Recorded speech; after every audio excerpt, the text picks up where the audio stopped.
ಏನು ಮಗ ಇದು, ನಾವೇನೋ ಕ್ಯಾಲ್ಕುಲೇಷನ್ ಹಾಕೊಂಡು ಕೂತಿದ್ದೀವಿ R C B top 12 finish ಮಾಡ್ತಾರೆ, ಈ ಒಂದು ಸೀಸನ್ನು ಏನೋ 2 ಲಕ್ಷ ಸಿಗುತ್ತೆ, 2 ಚಾನ್ಸ್ ಸಿಗುತ್ತೆ, ಏನಾದರೂ ಆದರೆ ಇಲ್ಲ ನಾನು ಫಸ್ಟ್ ಮ್ಯಾಚ್ ಗೆದ್ದ ತಕ್ಷಣ ನಾವು ಫೈನಲ್ಗೆ ಹೋಗ್ತೀವಿ ಅಂತ ಏನೇನೋ ಕನ್ಸು ಕಂಡ್ಕೊಂಡು ನಾವಿಲ್ಲಿ ಕೂತಿದ್ದೀವಿ. ಬಟ್ ಆರ್ ಸಿ ಬಿ ಅವರು ಏನೋ ಗೊತ್ತಿಲ್ಲ, ಆಫ್ಟರ್ 20 ಡೇಸ್ ಆದಮೇಲೆ ಇವ್ರಿಗೆ ಮ್ಯಾಚ್ ಸಿಕ್ಕಿರೋದು ಆಡೋಕ್ಕೆ. ಅಲ್ಲಿವರೆಗೂ ಪ್ರಾಕ್ಟೀಸ್ ಮಾಡಿರ್ತಾರೆ, ಬಟ್ ಏನೇ ಪ್ರಾಕ್ಟೀಸ್ ಮಾಡಿದ್ರು ಮ್ಯಾಚ್ ಪ್ರಾಕ್ಟೀಸ್ ಆಗಬೇಕಲ್ಲ ಗುರು, ಅದೇ ಪ್ರಾಬ್ಲಮ್ ಆಗಿರೋದು ಆರ್ ಸಿ ಬಿಲಿ. ತುಂಬ ಇಂಜುರಿಗಳಾಯಿತು, ರಜತ್ ಪಾಟಿದಾರು, ಟೀಮ್ ಡೇವಿಡ್ಡು, ತುಂಬ ಜನಕ್ಕೆ ಇಂಜುರಿ ಆಯಿತು.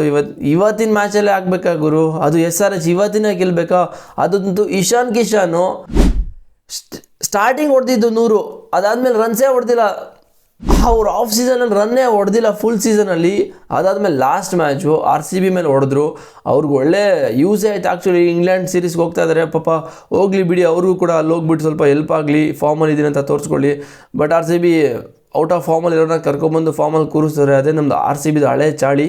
ಬಟ್ ಸೋತಿದ್ದೀವಿ ಅಂತ ಹಿಂಗೆಲ್ಲ ಮಾತಾಡ್ತಿಲ್ಲ, ಬಟ್ ಒಂಥರ ಬೇಜಾರಾಗ್ತಿದೆ ಆ್ಯಕ್ಚುಲಿ. ಇವತ್ತಿನ ಮ್ಯಾಚನ್ನ ಗೆದ್ದುಬಿಟ್ಟಿದೆ ಟಾಪ್ 2 ಅಲ್ಲಿ, ಒಂಥರ ಗಟ್ಟಿ ಆಗ್ಬಿಡ್ತಾಯಿತ್ತು ನಮ್ಮ ಸ್ಥಾನ. ಬಟ್ ಅದನ್ನು ಇವಾಗ ಬಿಟ್ಕೊಟ್ಟಂಗೆ ಆಗ್ತಾ ಇದೆ, ಬಟ್ ಇನ್ನೂ ಬಿಟ್ಕೊಟ್ಟಿಲ್ಲ. ಬಟ್ GT ಸೋಲ್ಬೇಕು, ಪಂಜಾಬ್ ಸೋಲ್ಬೇಕು ಅಂತ ನಾವು ಅವ್ರ ಮೇಲೆ ಡಿಪೆಂಡ್ ಆಗಬೇಕು. ಹಳೆ ಸೀಸನ್ಗಳು ಯಾವ ಥರ ಇದೆ ಆರ್ ಸಿ ಬಿ ಕ್ಯಾಲ್ಕುಲೇಷನ್ ಮಾಡಿಕೊಂಡು ಅವ್ರು ಗೆಲ್ಲಬೇಕು ಇವ್ರು ಗೆಲ್ಲಬೇಕು ಅಂತ ನಾವು ಯೋಚನೆ ಮಾಡ್ತಿದ್ವಲ್ಲ, ಸೊ ಅದೇ ಥರ ಪರಿಸ್ಥಿತಿ ಬಂದಿದೆ. ಬಟ್ ಇವತ್ತಿನ ಮ್ಯಾಚಲ್ಲಿ ಆರ್ ಸಿ ಬಿ ಟಾಸ್ನ ಗೆದ್ದುಬಿಟ್ಟು ಬೌಲಿಂಗ್ನ ತಗೊಂಡ್ರು. ಬಟ್ ಇದೇನು ಅವೇ ಗೇಮಾ ಹೋಮ್ ಗೇಮ್ ಅಂತ ನನಗೆ ಗೊತ್ತಿಲ್ಲ. ಬಟ್ ಹೋಮ್ ಗೇಮಲ್ಲಿ ಆ್ಯಕ್ಚುಲಿ ನಾವು ಗೆದ್ದಿದ್ದೆ 2 ಮ್ಯಾಚು, ಎಲ್ಲ ಮ್ಯಾಚು ಕೂಡ ಸೋತಿದ್ವಿ. ಬಿಟ್ಟು ಅವೇ ಗೇಮಲ್ಲಿ ಎಲ್ಲ ಕೂಡ ಗೆಲ್ತಾ ಇದ್ವಿ. ಬಟ್ ಇದು ಹೋಮ್ ಗೇಮ್ ಆ್ಯಕ್ಚುಲಿ ಹೇಳ್ಬೇಕು ಅಂತ ಹೇಳಿದ್ರೆ, ಅಂದರೆ ಆರ್ ಸಿ ಬಿ ಚಿನ್ನಸ್ವಾಮಿ ನಡಿಬೇಕಿತ್ತಲ್ಲ SRH ಮತ್ತು ಆರ್ ಸಿ ಬಿದು. ಸೊ ಇವಾಗ ತಗೊಂಡು ಲಕ್ನೋಲ್ಲಿ ಹಾಕಿದ್ರು, ಅದೇ ಲತ್ತೆ ಹೊಡಿತಾನೋ ಗೊತ್ತಿಲ್ಲ. ಬಟ್ ಅವೇ ಗೇಮ್ ಅಂದ್ಕೊಂಡೇ ಆಡಬೇಕಿತ್ತು ಗುರು, ಗೆಲ್ತಾ ಇದ್ವಿ. ಬಟ್ ಏನೂ ಮಾಡೋಕ್ಕಾಗಲ್ಲ ಬಿಡಿ. ಬಟ್ ಆರ್ ಸಿ ಬಿ ಟಾಸ್ನ ಗೆದ್ದು ಬೌಲಿಂಗ್ ತಗೊಂಡು ಬೌಲಿಂಗ್ ಮಾಡೋಕ್ಕೆ ಬರ್ತಾರೆ. ಇವತ್ತಂತೂ ಎಲ್ಲ ಬೌಲರ್ಸ್ಗೂ SRH ಬ್ಯಾಟ್ಸ್ಮನ್ಸು ಹಿಗ್ಗ ಮುಗ್ಗ ತಡ್ಕಿದ್ರು ಗುರು.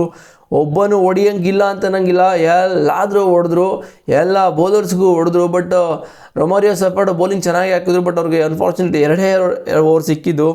ಬಟ್ ಅದಾದಮೇಲೆ ಡಮಾರು ಅಭಿಷೇಕ್ ಶರ್ಮಾ ಗೊತ್ತಲ್ಲ, ಅಭಿಷೇಕ್ ಶರ್ಮಾ ಬಂದಂಗೆ ಸ್ಟಾರ್ಟ್ ಮಾಡ್ತಾರೆ, ಅವ್ರ ಬಗ್ಗೆ ಮಾತಾಡೋಂಗಿಲ್ಲ.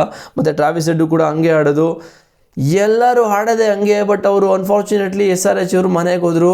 ಬಟ್ ಮನೆಗೆ ಹೋಗೋದಾದ್ರೆ ಹೋದರು, ಸೋತ್ಬಿಟ್ಟಾದ್ರೂ ಹೋಗಿದ್ರೆ ಚೆನ್ನಾಗಿರ್ತಾಯಿತ್ತು, ಆರ್ ಸಿ ಬಿಗೆ ಸ್ವಲ್ಪ ಯೂಸ್ ಆದರೂ ಆಗ್ತಾಯಿತ್ತು. But Abhishek Sharma 34, Travis head 17. Ishan Kishan ಬಗ್ಗೆ ನನಗೆ ಇನ್ನೂ ಬೇಜಾರಾಗ್ತಿದೆ ಗುರು.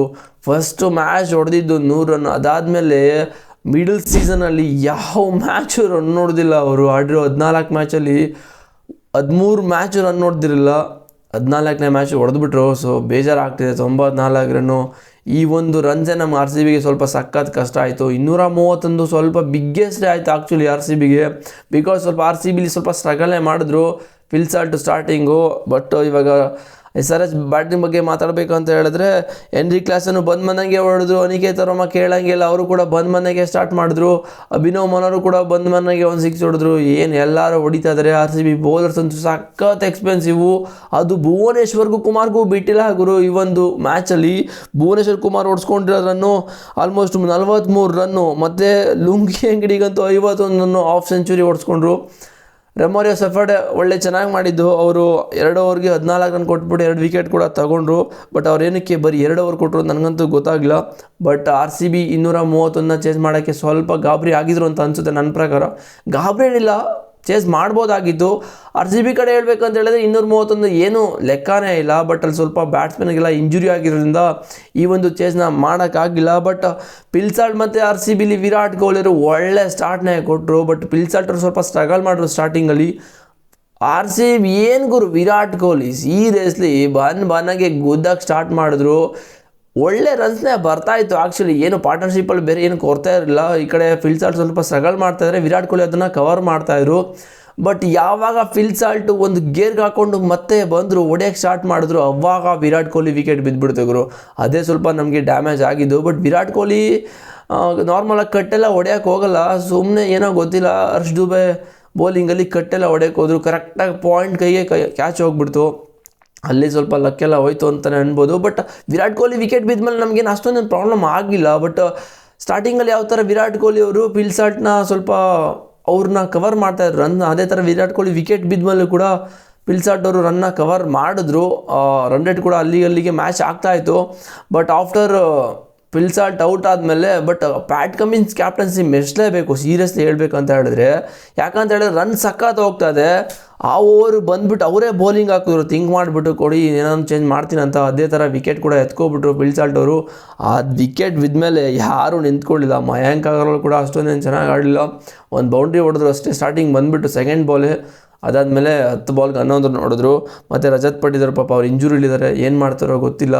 ಬಟ್ ಅವರು ಕೂಡ ಅಷ್ಟೊಂದೇನು ಎಕ್ಸ್ಪೆನ್ಸಿವ್ ಅಂದರೆ ಇಂಪ್ಯಾಕ್ಟ್ ಏನೋ ಮಾಡೋಕ್ಕಾಗಲ್ಲ ಈ ಒಂದು ಮ್ಯಾಚಲ್ಲಿ. ಬಟ್ ಅವರೇನು ಆಡೋ ಅವಶ್ಯಕತೆ ಇಲ್ಲ ಅಂತ ಅನಿಸುತ್ತೆ. ಬಟ್ ಜಿತೇಶ್ ಶರ್ಮಾ ಸ್ವಲ್ಪ ಇಂಪ್ಯಾಕ್ಟ್ನೇ ಮಾಡಿದ್ರು. ಬಟ್ ಅವರೇನೋ ಸ್ವಲ್ಪ ಅನ್ಆರ್ಥೋಡಾಕ್ಸ್ ಗುರು ಅವ್ರದ್ದು ಬ್ಯಾಟಿಂಗು, ಏನೋ ಮಾಡೋಕ್ಕೆ ಹೋದ್ರು. ಬಟ್ ಅವರು ಡಮಾರು.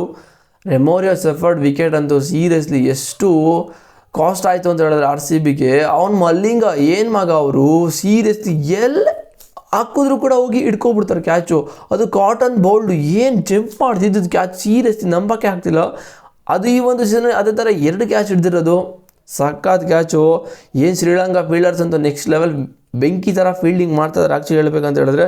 ಮತ್ತು ಕುನಾಲ್ ಪಾಂಡ್ಯನ ಇಂಪ್ಯಾಕ್ಟ್ ಮಾಡೋಕ್ಕಾಗಲಿಲ್ಲ. ಟೀಮ್ ಡೇವಿಡ್ ಅಂತ ಈ ಒಂದು ಮ್ಯಾಚಲ್ಲಿ ಎಷ್ಟು ಅನ್ಲಕ್ಕಿ ಅಂತ ಹೇಳಿದ್ರೆ, RCB ಬೌಲಿಂಗ್ ಮಾಡಬೇಕಿದ್ರೆ ಲಾಸ್ಟ್ ಓವರು ಆ ಬೌಂಡ್ರಿನ ಸೇವ್ ಮಾಡ್ತಾರೆ. ಬಟ್ ಅವ್ರಿಗೆ ತೈಸಲ್ಲೋ ಇಲ್ಲ ಆಮ್ಸ್ಟ್ರಿಂಗ್ ಏನೋ ಹಿಡ್ಕೋತು ಅಂತ ಅನಿಸುತ್ತೆ, ಇಂಜುರಿ ಆಯಿತು. ಬಟ್ ಅವರು ರೆಮೋರಿಯೋ ಸೆಫರ್ಡ್ ಫಸ್ಟ್ ಬಂದರು ಬ್ಯಾಟಿಂಗ್ಗೆ, ಅದಾದಮೇಲೆ ಟೀಮ್ ಡೇವಿಡ್ ಬಂದರು. ಅಲ್ಲಿ ಸ್ವಲ್ಪ ಏನೋ ಎಡ್ವರ್ಟ್ ಆಯಿತು ಅಂತ ಅಂದ್ಕೊಂಡೆ, ಅದೇ ಥರ ಎಡ್ವರ್ಟ್ ಆಯಿತು. ಬಟ್ ಈ ಒಂದು ಚೇಸ್ನ ಸಕ್ಸಸ್ಫುಲಿಯಾಗಿ ನಾವು ಚೇಸ್ ಮಾಡೋಕ್ಕಾಗಲಿಲ್ಲ. ಇವನ್ 200 ರನ್ ಕೂಡ ಕ್ರಾಸ್ ಮಾಡೋಕ್ಕಾಗಲಿಲ್ಲ. ಬಟ್ ರನ್ ರೇಟರ್ ಸ್ವಲ್ಪ ಹಿಂದೆ ಉಳ್ಕೊಂಡ್ವಿ. ಬಟ್ ನಾವೀಗ ಪಾಯಿಂಟ್ಸೇಬಲ್ ಬಗ್ಗೆ ಮಾತಾಡೋದಾದರೆ 3ನೇ ಸ್ಥಾನಕ್ಕೆ ಬಂದುಬಿಟ್ವಿ.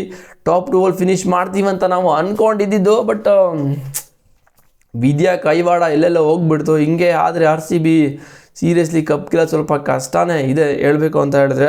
GT ಅವ್ರಿಗಿನ್ನ 1 ಮ್ಯಾಚ್ ಇದೆ, ಪಂಜಾಬ್ ಕೂಡ ಇನ್ನೂ 2 ಮ್ಯಾಚ್ ಇದೆ, RCBಗೆ ಇನ್ನೊಂದಿದೆ, MI ಕೂಡ ಇನ್ನೂ ಒಂದಿರೋದು. MIದೆಲ್ಲ ಬಿಡಿ, ಬಟ್ GT ಕೂಡ ಇನ್ನೊಂದು ಮ್ಯಾಚ್ ಸೋಲ್ಬೇಕು.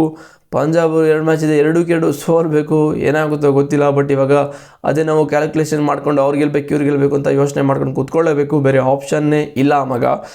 ಅಷ್ಟೇ. RCB ಇವತ್ತಿನ ಮ್ಯಾಚ್ ಗೆದ್ದಿದ್ರೆ ಏನೋ ಒಂದು ಪಾಸಿಬಿಲಿಟಿ ಇರ್ತಾಯಿತ್ತು. ಪಂಜಾಬ್ 1 ಗೆದ್ದು 1 ಸೋತ್ರೂ ಏನೋ ನಡೀತಾಯಿತ್ತು ಅಂತ ಆ ಥರ ಎಲ್ಲ ಮೈಂಡ್ಸೆಟ್ ಇರ್ತಾಯಿತ್ತು.